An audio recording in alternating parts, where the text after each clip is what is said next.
Let's talk about what went on in the swamp last night. Number 20, Kentucky, 26. Number 12, Florida, 16. Mike Stoops becomes the winningest coach in Wildcat history, surpassing Coach Paul Bear Bryant by defeating the Gators for consecutive years for the first time since 1976 and 77. That's been 45 years. Mike, think about this. Since 1980, Kentucky has beaten Florida only 4 times total. But over the last 5 seasons, the Cats hold a 3-2 advantage in the series.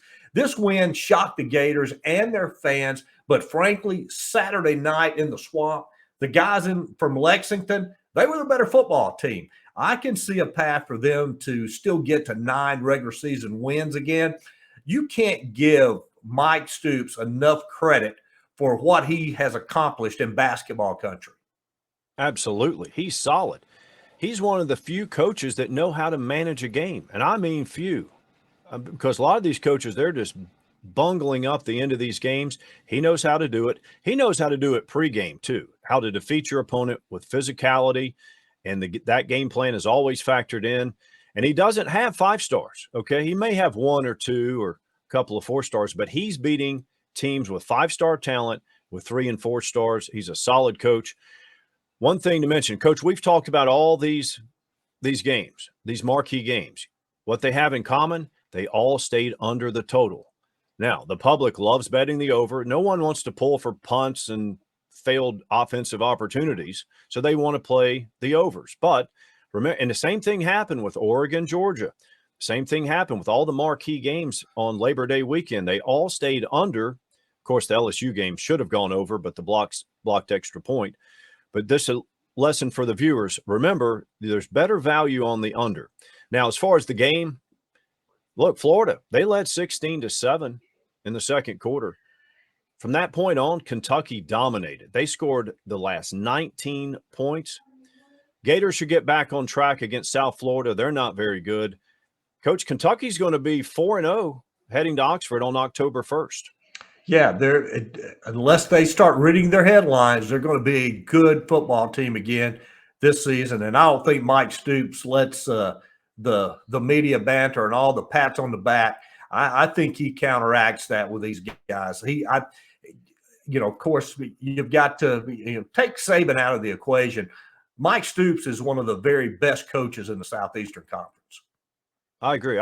He's in the top 10 in the country, and maybe top 7. But again, as far as knowing how to not lose a game, which a lot of these coaches do not understand, he's top 3. I agree. Let's look forward to next week.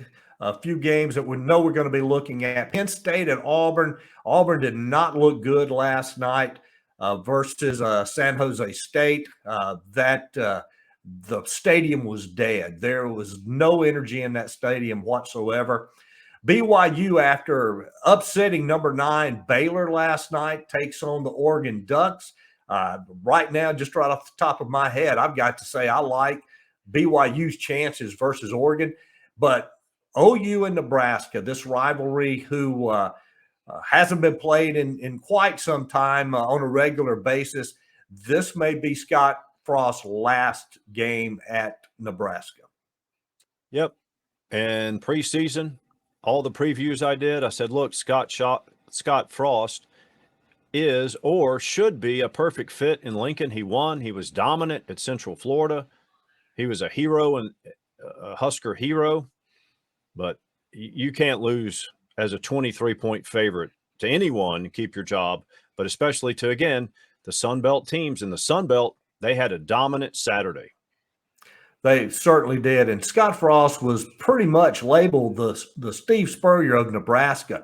And frankly, I bought into it also. I thought that if anyone can rally the troops in Nebraska, the boosters, the alumni, I thought it was him. But and I know that he's a good coach. Things just haven't fallen his way. And I mean, that's the only way to put it. And, sometimes the grass isn't always greener.